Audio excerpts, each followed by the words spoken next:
3-story detached home with a carriage house. First time on the market in more than 50 years. I'm Tracey Logan with the High Park Real Estate Group, and welcome to our new listing at 165 Westminster Ave. Let's go inside and take a look.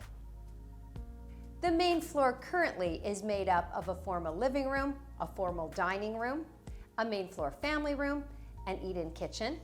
It walks out to the backyard and has a 3-piece bathroom and the original hardwood floors. It's most recently been used as a 1-bedroom apartment. Originally, there would have been 4 bedrooms on the second floor. Currently, it is 2 1-bedroom apartments, each with their own kitchen and bathroom. If the new owner decided to convert this back to single family, you could have 4 sizable bedrooms here with en-suites or semi-en-suites.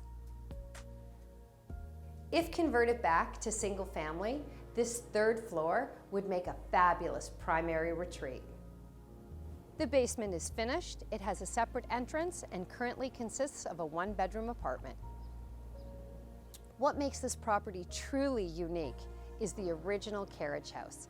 It consists of 3-car garage at the bottom, as well as a functional workshop upstairs. This would lend itself perfectly to a contemporary Toronto lane house conversion. Thank you for joining us on our tour of 165 Westminster. If you have any questions or would like to organize a private tour, please don't hesitate to reach out to us.